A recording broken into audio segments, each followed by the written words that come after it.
Well, thanks for having me, and thanks for giving me a platform to be able to share like this with you. Let me start off with this question: What do you think the role of the church is with missions? Just think about it. I know that we talked about a little bit about it at the announcement time, but I just want us to just think big picture, 30,000-foot level. What is the role of the local church with missions globally? Okay, now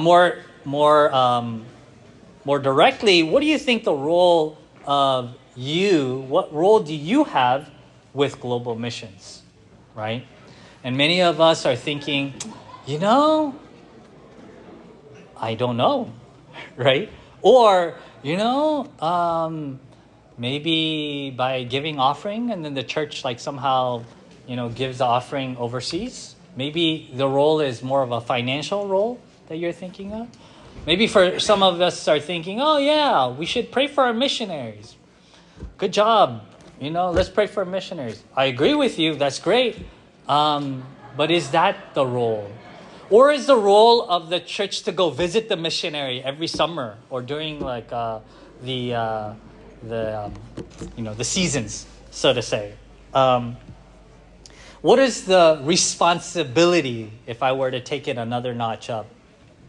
What responsibility do we have as members of a church, as those who attend a church, to our churches overseas and to our missionaries overseas? And what impact does that have in the bigger picture? Answers to those questions oftentimes go unanswered because we just don't know or have not seen the full picture, the round circle picture. Full circle meaning you were there at the beginning, you're there in the middle, and then you see them at the end. Kind of like the life of a human. If you were there at the birth of a child, and you're there at their teenage years, and when they get married, and if they do get married or whatever it is, they get their job, and then they they get older, and then they start becoming children again, right? And then they. The Lord calls them home again. And if you had like a snapshot of a life of a person in that way, I think you would understand better if you were to say, if you were the parent of the child, oh, what role could I play as a parent of my child? But unfortunately, with my children, I don't have that, right? Because I'm with them in their seasons, right? So oftentimes when we talk about missions, we don't see the full round picture and we just hear it as, oh, this is what the role should be. And this is why the role should be, which is a good way to understand the role of the church. But I want to bring a little bit more information to this conversation so that you understand kind of the importance and the role of the church.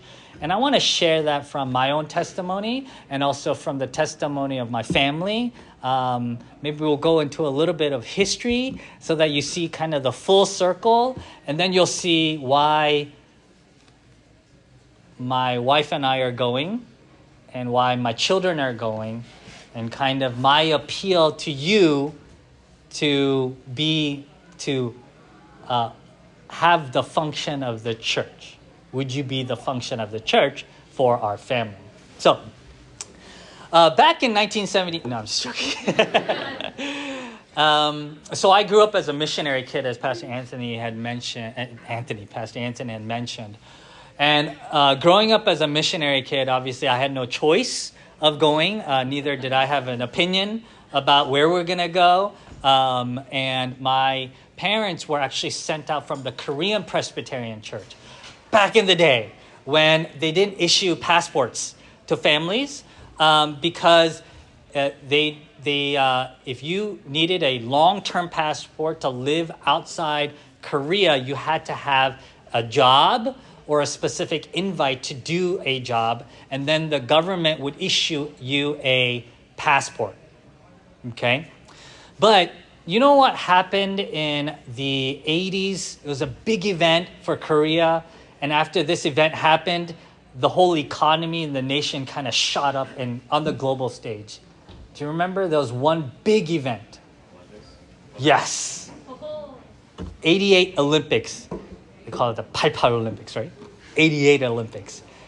And when the '88 Olympics happened, it was everybody in the world was kind of like, whoa, it's Korea, right? Remember the context, because Korea was actually a country that was divided, and the GDP and the life stages or the life expectancy was pretty low. It was a very, very poor country, to the point where Ethiopian soldiers came and fought in the Korean War.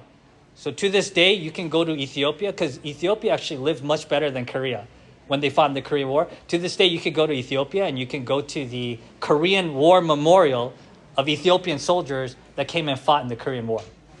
Very different world, right? So when that happened, the world started opening it up. And there was a revival movement where the local church and the churches were sending out missionaries on the masses. So if you look at Korean history, missionary sending from the Korean church in the 80s, late 70s to early 80s, went crazy. Why? Because passports were being issued, missionaries were going out. And that was the wave that my parents were part of. And they were actually, and back in those days, you actually had no choice of where you were going to go from the denomination. They picked for you. So they would say, you know what? You're going to Bangladesh. You're going to, Africa, da-da-da-da-da. And they had like all these different. And so my parents got the paper that said that they were going to India. Okay? And the same class of missionaries that were being trained, they were going to go to Kenya. And so they applied to the government. The government issued invitations for them to come, right, to work. But the names got switched. So they went to India, and our family went to Kenya, right? I know, big whoops, right? But for my parents, that was just the will of God kind of deal, right? So it's like, all right, we're going to Africa. I guess that's where we're going, right? And so at that time, I was 10 months old. My sister was 4. And then we took the plane, went. And it's funny because to this day, that other family is still in India. And my parents are still in Kenya, right? And this is, I'm turning 39, so this is their 39th year in Kenya, and they're retiring next year, and so that's 40 years that they'll be in Kenya. So I share with you kind of the timeline of seeing how, because now you're seeing kind of the life of a child is the birth of missions work in Kenya. And I remember, my father telling me when they landed in Kenya, there was 2 families, all right, that was sent. So the other family that got the Kenya note, right, they landed. So it's 2 families, 2 young children. There's 3 kids. The other family had a young child that was my sister's age, so 4 at that time. And they met a gentleman there called Archibald Campbell Jr. His father's name was Archibald Campbell. Okay. And he was an American missionary to Kenya. And when my parents landed and this other Korean family landed, at that time there was 2 Presbyterian Korean missionary families in the country. Right? This is early 80s, late 70s. And they had a meal with Campbell Jr. And he invited them in. Interestingly, though, he was sent from MTW, which is the missionary sending agency right now that I'm part of, before it was actually called MTW, right? But he was actually sent from that same agency to Kenya. But, so they had this meal together, and he speaks fluent Korean. Why is that? He was born in Korea, and he was raised in Korea. And he grew up in Korea. His father's name is Archibald Campbell, and if you look at the history books, his father was actually one of the first presidents of the seminary of the Korean Presbyterian Church. Stayed there in Korea during the Korean War, and then he did his work in Busan. He was up in Pyongyang before the war. Campbell Jr. was born in Busan, right? So I know it kind of like rocks your world how this happened, okay? So imagine the situation, two Korean families, young kids.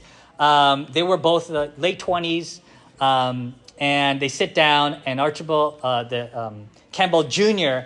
speaks fluent Korean, and he tells these two new missionaries, he says, welcome to Kenya in Korean, right? And then he talks to them about the ministry in Kenya, da-da-da-da-da. They have a meal together. And as my family is going to Kenya, and as I'm thinking about taking my young family to Kenya, I asked my father one time before, I was like, yeah, so, 40 years, I think it's a long time. Like, wasn't it hard? Like 40 years, that's 40 years away from your family. That's 40 years of missed birthdays. The first time I remember ever visiting Korea, my parents actually seeing family was after 12 years. So, because it cost that much. Like back in the day, it's like $3,000 for like a ticket, right? And I think they left before my 1 year because they wanted a free ticket, because after 1 you have to pay. So like what, 40 years, why what happened? And he says, and he recalls this meeting, this dinner with Campbell Jr. And he's retiring and leaving to come back to the States, to the Midwest, actually. And he had just done 40 years in Kenya. And it was his end of his 40 year. And it was the start of my parents, 40 years, I guess, at this point, right? And he says in fluent Korean, he says, when I grew up and I was with my father and my parents, he has like a lot of siblings as well. And we were born in Korea, and we never saw the fruits of my father's ministry, like his ministry at the church, his ministry at the seminary. Like we never saw the fruits of that. And then he says, but today I saw the fruit of my parents' ministry in you, right? And he says, you know what? Even if we didn't see the fruits of the ministry, and it took 40 years, and I did 40 years in Kenya, I now see the fruits of my parents in you. And his kind of response was, no matter what, stay the course. Like even if it gets hard, even if people like cheat you or, talk bad about you, all these things, I want you to stay the course. I said, stay the course because you're not doing this alone, right?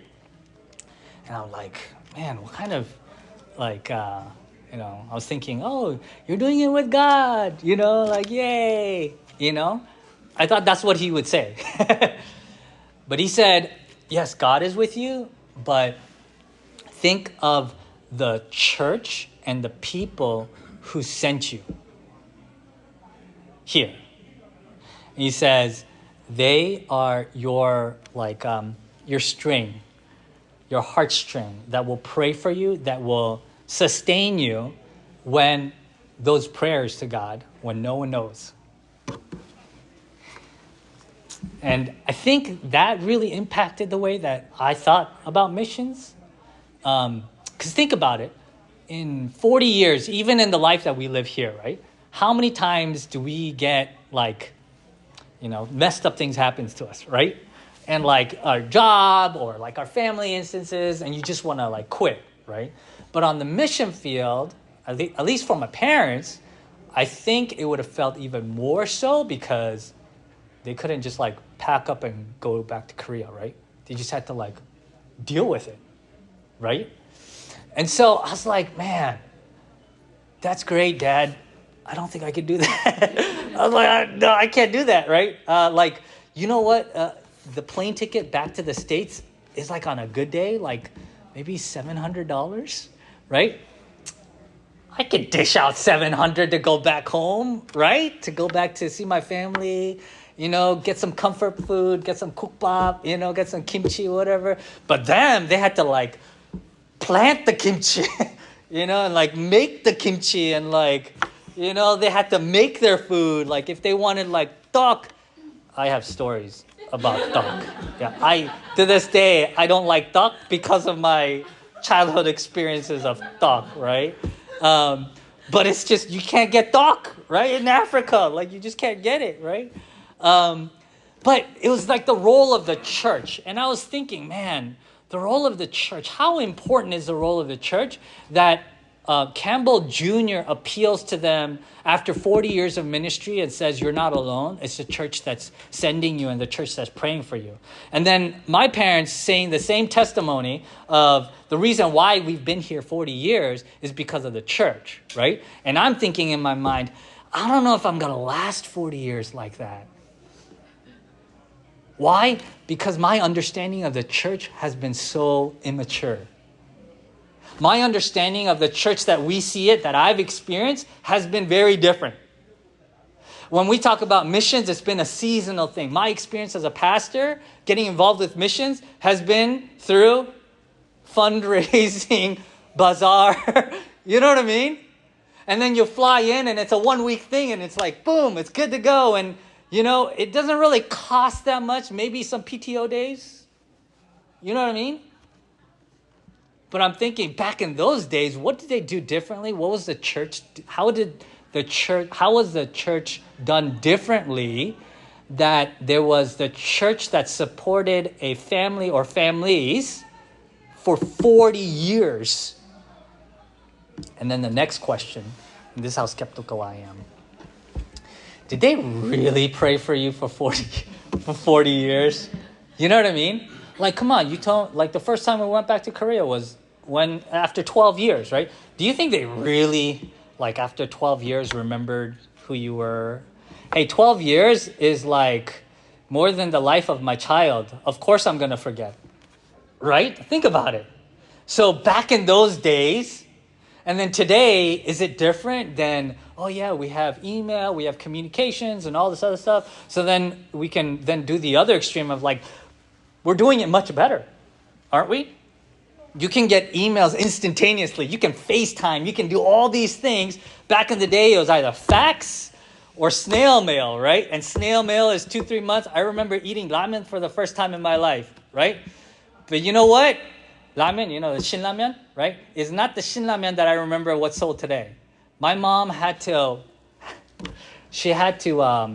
wash the ramen because it came by boat.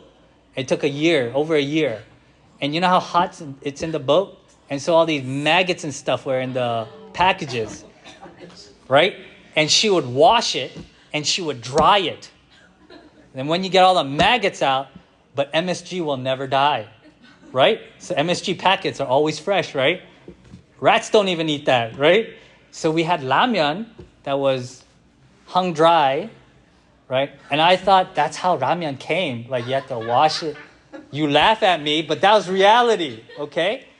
But the opposite, and this is from the church sending us ramyeon in packets, right? They just didn't know it took a year and a half, right? But in today's age, you can call, you can FaceTime, you can email, all this information flows.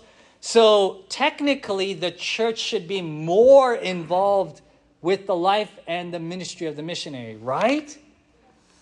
But it's not. And we're constantly seeing missionaries and missionary families really, really struggling and unable to stay on the mission field because of all these hardships. I was at a church here in the Chicagoland area. We used to live here, and I was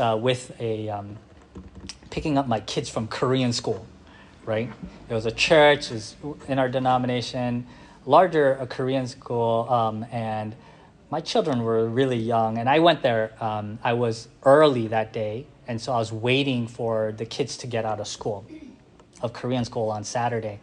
And, you know, I was in flip-flops and a t-shirt with shorts on, okay? And I'm in the hallway, and this church has like all the history in pictures in their hallways. They have like tons of pictures. So, you know, wanting to burn some time, I'm just looking at the pictures. I was like, oh yeah, oh, this is how it happened, da-da-da-da-da. I'm watching. And one of the pastors, he was the assistant pastor, he comes out and he says, oh, hi, you know, how did you come? You know, I was like, yeah, I'm just picking up my kids. I did not tell him who I was, my name, anything like that, right? And then he said, "Are you a pastor?"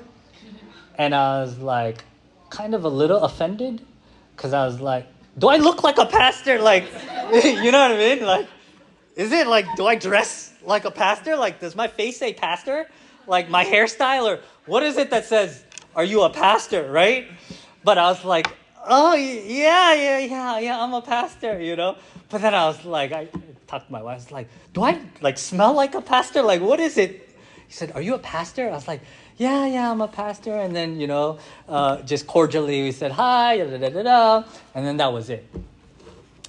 We had a Presbyterian meeting in that church many, many years afterwards. And I met him again. I remember because he's the one who called me a pastor while I was on shorts and flip-flops, right? I met him again, said hi. I was like, "Hey, you remember me?" He's like, "Yeah, I remember you." And then he read my name tag, right? And in our presbytery, we have the English name tags, but also the Korean name tags. So my Korean name is Chungman, right? Which is a very, very holy name, right? So it's not a lot of kids have that kind of name. So he read my Korean name. And he's like, "Oh, are you from," he knew that of my background and things like that. And he's like, "Oh, yeah, I know you." And I was like, "Yeah, we met last time you called me a pastor, right?" And so we had to go to a meeting, but after a meeting, we had lunch together, right? So we sat in the circle together. He's like, "I know you, and I know your sister." And I was like, "Okay, that's weird. How do you know me and my sister?" It's like, "Oh, is your sister's name Eunhae? This is my sister's name." It's like, "Yeah, that is." It's like, "Oh yeah, our family knows you." And I was like, "Okay, that's weird. Like, how does your family know me?" And then she said, "I don't know you. Like, I don't know your face. I don't know your sister's face, but I know your names. Because my name is Chungman and my sister's name is Eunhae, right? So it's always Eunhae Chungman, right?" And he said, "Yeah, my grandma always prays for you guys." And I was like, "Okay, wait. Why is your grandma praying for us? And like, what is this all?" And he says, "Your father was sent out from our church in Korea, that my grandma was, I think at that time she was a 권사님, or 집사님, I don't know, back in the day, right? And they had been praying for my parents while they were in Kenya.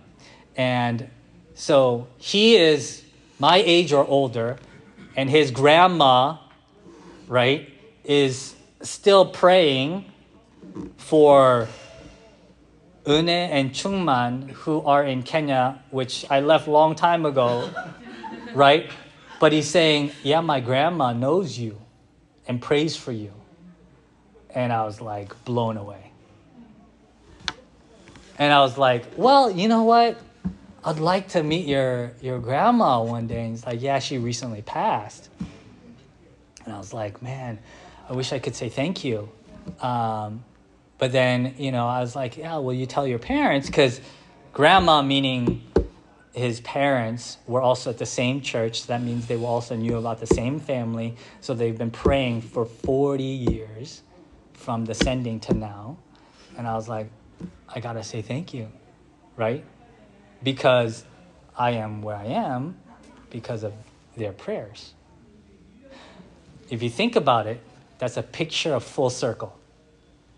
The life, the continuance, and the death, but a continuance of a generation that has been praying and holding the rope for a missionary family.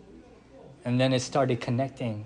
I can see why my parents were able to stay for 40 years, right? And praise the Lord, they've probably done a lot of ministry, good and bad. It's not going to be perfect, right? But that 40 years has yielded so much, right? And just on the fly, I was asking my father, and at least I can, be boastful about what my parents have done. Why? Because I'm not there. I'm not saying this to be fully boastful, but I'm saying this for the Lord's faithfulness, to see the Lord's faithfulness. So I asked my parents, "Okay, can you number how many churches you've planted?" Because it's their main ministry was church planting. The other missionary family, actually their main ministry was to train pastors, get them ordained to become church planters. So my parents' family planted churches. Their family, the Chung family, they trained the people who would plant the churches. They're still there as well. He passed away this year, actually, from a heart attack. And so, but his wife is still there. She's actually Japanese Korean. And my father, connected them, and that's why they got married. But so full circle, they're still there. And I asked him, like, how many churches have you planted? And he was like, yeah, I don't remember. I don't know. And so I was like, oh, let's just count, like name them for me, like just by region. Let's go by region.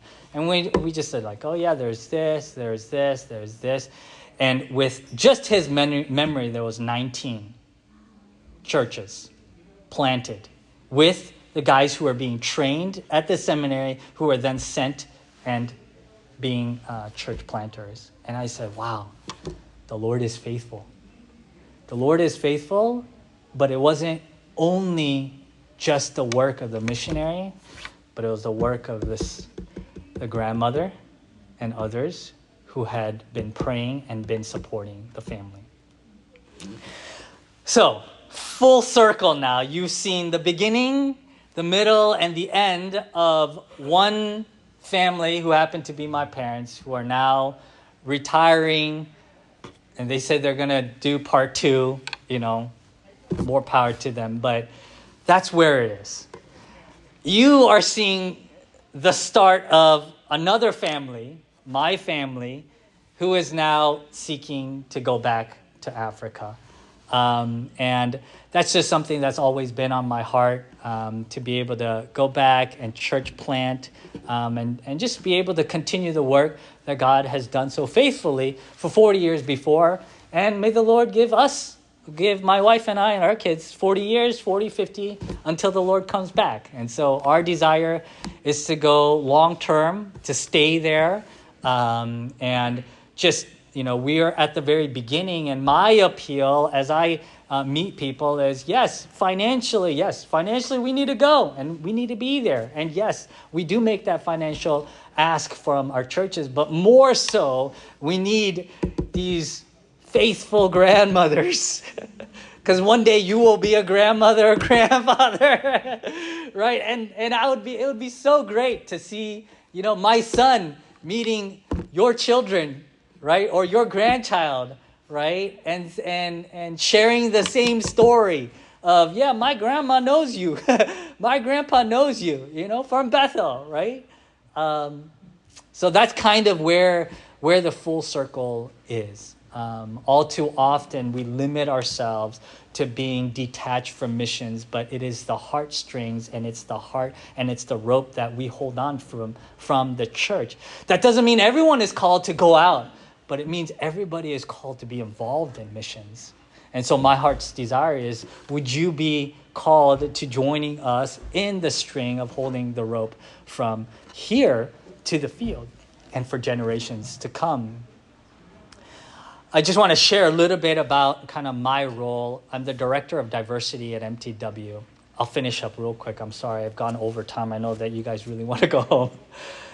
But it's 5 minutes. My role at MTW, I'm the director of diversity at MTW. And within our denomination, my role is to engage our African American, Hispanic, Latino, and Asian Americans with missions. Why? Because historically speaking, those pockets of groups have not had much access or the equal access to the mission field. And so what my role is, I engage our churches to say, hey, we need more people of color, non-majority people, more for the mission field, right? So what does that look like for a local church to do so? But recently, MTW asked me to come and be the regional director for East Africa, which goes everywhere from Ethiopia to Rwanda, all the way to Congo, and everything in between. And here's the reason why. It's not because I had any greatness in me or that I look, the part or any kind of leadership qualities or whatever it may be, but it was a lack of bodies. Let me explain. our new generation of millennials or Gen Zers, our commitment level is pretty lacking. And we're now having missionaries of my parents' age who've done 40 years on the field, and there's no next generation to come and continue the good work that they've started. Now, there's an argument of, why were they there in the first place? Let the nationals take it over. But I would argue with that, I would say, you know what? Yes, our national partners, they have good connections, good resources, good abilities to do the work. But so do missionaries and the resources and the connections and the education that we've been so blessed with to come and partner with together. But we're not having missionaries and the next generation of missionaries going. So we're having missionaries who are retiring and no one to fill the position later on. So churches are going blank. Resources are being sucked up. The direction of the church and the missionary and the care of the missionaries on the field are lowering, is lacking. And so I accepted and took over the position of a regional director for East Africa. My predecessor had just done 40 years and just retired. So he did 40 years. He did some of that West Africa, did another of that in East Africa. Now he's coming home of old age, right? Can't stay there anymore. And so they asked me to come and fill that role. So I'll be filling that role, and my role would be to, one, take care of the missionaries who are there, who are right now on the field. So in East Africa, we have 15 units. That's 15 families, and they're all millennials. All millennials with younger kids. Like one family has 5 kids, right? And I was like, what are you doing here? What are you doing here? They're so young, while I'm going myself, I was like, you crazy, right? But they're there too, they're in the middle of nowhere in Rwanda, right? I visited them the other time. One of them twins is like, have power, more power to you. You guys are crazy, right? While I'm thinking I'm going too, right? But it's kind of to give care and member care and spiritual care for our missionaries to do work well and to give direction of church planting in East Africa. We have several church planting endeavors in the whole region. And so I give kind of direction and member care and also kind of direction for the whole region altogether. And then lastly, I'll be landing in Kenya. And so we don't have a team in Kenya. I'll actually be the first team member from MTW in Kenya. And so they've asked me to start a team in Kenya to be, doing some work in Kenya. And so we've kind of gone to 3 major things in Kenya that we'll do. One, church planting, and we can talk more about that. It's not generally church planting. I'm more focused. I know this could sound bad, okay? But hear along with me here. I'm focused on the rich and the famous. Okay. And the guys who have influence. The reason I say that is because of this. Kenya, all too often when churches are being planted, they have become tribal churches. So if you're not of that tribe, you're actually kind of not welcome in that church. And so they have different tribal churches. The next generation who have been trained and gotten their jobs overseas and come back, they're all starting businesses. They're driving cars that I would never think of being able to buy here. By the way, in order to buy a car in Kenya, a new car, you have to pay 100% tax. So if a car is $25,000, you have to pay $50,000 for the car. And these guys are buying brand new cars. Why? Because they have money, they have the education, they have the business, right? But they're not going to church, right? And the churches that they're attending are all simulcasted, videocasted from like Australia, from Joel Osteen's, hills. And it's like, dude, this is like not your culture, not your context. Like, where is this coming from? Why? But it's the in thing to do. It's the cool thing to do, right? And so we're like, yes, let's target the rich. Let's target the upper class. And let's have us all give so that we can then plant more churches, right? So this concept of not from the outside, from the Western in, but let's raise up the next generation in-house and let's plant more churches. So that's why I say rich, famous, But understand that's the reason why, right? That doesn't mean if you're not rich, you can't come. But I'm just saying, right? So that's kind of the sliver that we kind of want to target on. So church planting. The second is we have a lot of missionaries and missionary kids that have struggled with illnesses that aren't really physical. Mental illnesses, anxiety, depression. And it's funny because the devil, when the devil attacks a family, you know where the easiest spot to attack is? Children, right? Because I will do anything for my children, right? I will go anywhere for them, right? And do anything for them. But so often we have our missionary families and their children having real deep-seated depression, anxiety, and you can understand new place, new understanding, new culture, new language, right? And just not able to get member care. And so we're seeking to develop a counseling center for member care for our missionaries on the field and for missionary kids on the field. And we're seeking to recruit licensed counselors as well as unlicensed, biblical counselors to be able to come, to be able to serve our missionaries from all of Africa. So we're asking everyone, come kind of like a retreat center and get your care for your children so that you can stay on the field, so you can stay in ministry rather than having to leave, right? I know several families, unfortunately, they had to come back because they could not service or help their children out in that way. And it's very sad to see because, their heart for the mission field, they were thinking 40 years like we're thinking, right? But they just couldn't, right? So we're saying, can we serve them to stay the longevity? And that's where I see all of our churches like this church to be able to come and serve our families and their children and our wives and our husbands just as normal people rather than what a lot of people think of as missionaries as superhumans, fully holy. As you can tell, I'm not that super nor holy, right? But we have this understanding. Missionaries are like this on this pedestal. And so when they go, it's hard for them to come back, right? But we're saying, could we serve them on the field as human beings, as children of God, sinful and broken, even with marital problems, to say, that doesn't disqualify you, right? So a mission counseling center. And then thirdly, we want to have a mission sending agency for Africans to Africa.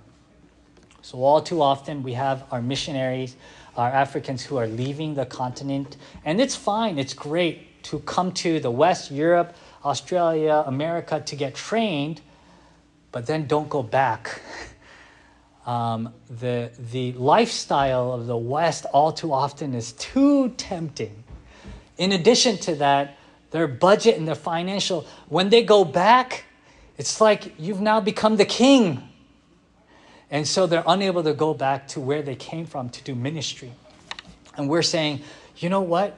There's enough and there is such high level of training and capacity that happens in the continent. Could we continue to train them and send them from the continent to the continent? And so those are the three things that we'll be doing in Kenya that I'll be part of. So yes, thank you so much. That's kind of like an overview. Maybe you took a fast train through, or maybe a fire hydrant. I just shot information at you. But if anything, just continue to pray for us. Our family, we're making the transition over. Right now, I'm commuting to Africa. So that gets a little tiring. It's at 8 hours ahead, and it's about 23 hours, commute. I don't think that's very climate friendly, right? But right now, my family is in the States, and the whole family will be moving after this school year. So we want them to finish the school year to go. If you could pray for my safety as I go to Kenya and East Africa. So I go through Ethiopia, Rwanda, Kenya, Uganda, and just safety, because it's not as, it's safe, but it's not as safe as here, right? You kind of have to do certain things for that. So just safety. will you pray for my wife and my children? I grew up in Kenya, so for me, it's like, yeah, it's home, It works out, right? But for them, it's new people. My daughter, she was 6. We just went this past summer. It was the first time there for her, and she was like, Appa, there's too many black people, right? And I was like, oh, but this is Africa. She's like, oh, but because we're in Texas, and it's like too many white people, right? So for her, it's like very, you understand what I'm saying, right? And then it's like, where are all the Asians, right? And we don't go to a Korean church now. And so, as you can tell, she's like going through a lot, and I don't know how much she can share or tell me. My son is 10, and he's having a little hard time because he's like losing friends, so to say. But like, I don't tell him this. I'm like, those aren't your friends. You know what I mean? I'm like, those aren't friends.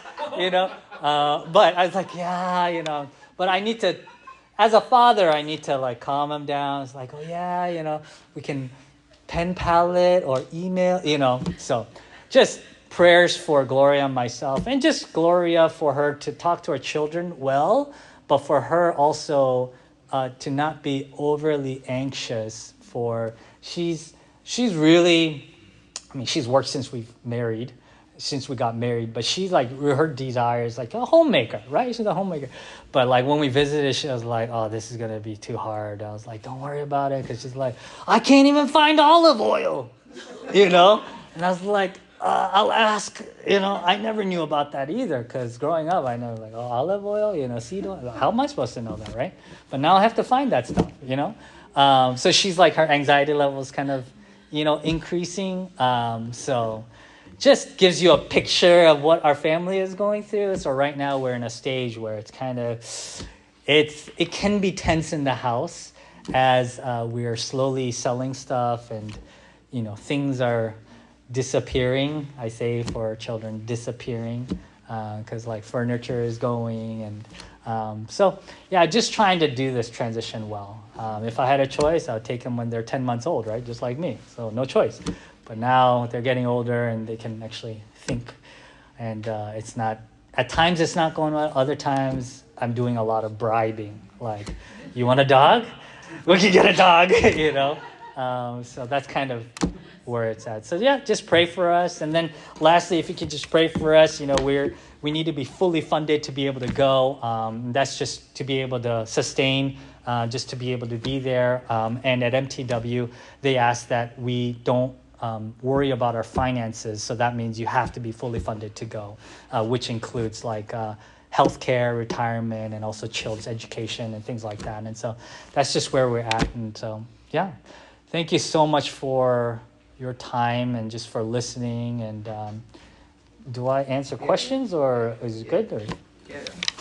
Yes to both? Yeah. I'm gonna pause this. I'm sorry for keeping you so late. I'm so sorry. Question. Yeah. Do you have a QR code website? How do we start funding? Yeah. I will give that to Pastor Anson. It was such a big rush for us in the sense, like, me taking on this position was because somebody was retiring, and it was kind of like, it was such a big rush, and it's not the traditional way that people go to the mission field. Usually they're like, all right, we're going for training, and we're doing all this other thing. And then for us, it's like, no, you're already there, right? So, yeah. Yeah. Speaking of Christian, is it safe to do Christianity where you're going? Depends on what country. Kenya, for example. In Kenya, they are pretty open, but they're slowly starting to squeeze like your ability to stay there. But because I grew up there, been there so long, I am actually like a permanent resident there, and so I don't like need a visa or thing. So like other missionaries, they kind of have to leave and come back and leave and come further. So it is safe, but they're squeezing the reasons for churches. Now in Ethiopia, it's a different story, as you've read. Uganda is a different story. Rwanda, it's even more of a different story. So in Congo, I don't at this right time recommend going in. Yeah. So yeah. I have a lot of like logistical questions. Oh, yeah? Just out of my curiosity. Yeah. But like Me too. you being Korean born Yeah. as a baby and Yeah. then growing up in Kenya, how Yeah. was your English so good? Oh, my English. Yeah. Well, it depends. I can actually my English switches depends on the country. Okay. So, and I don't notice it. Yeah. It just kind of happens. Yeah. So the first time my wife and I visited Kenya, she was shocked. Like, who is this man that I married? Because I don't know him. Because my English changed to a national, more British English, to then Swahili, and then going back. And then my kids did the same thing this time. This summer we went, and they were like, "Appa?" You know, I was like, "What? What's wrong?" You know, they're like, "Why do you talk like that?" And I was like, "What do you mean I had to talk?" So in that sense. So did you grow up learning English there, and are your kids gonna like go to Americans, or I don't know if it's called American school? But It's a missionary kids school, Okay. yeah. And so I grew up learning English. That's why I'm not really good in English, nor am I good in Korean, nor am I good in Swahili. I'm just messed up in that sense. Yeah, I know. Yeah. What are your children's names? Ethan and Eliana, E and E, Yejun and Yeson. Yeah. Yeah. What school will they go to? They will hopefully go to the same school I went to from kindergarten to, called Rosin Academy, and it's a missionary kids school. Yeah. Yeah. Well, we look forward to visiting. We want to come as a family, and hopefully you'll see them. And, you know, they don't know exactly what's going on yet. They don't fully understand. So, yeah. Great. Thank you.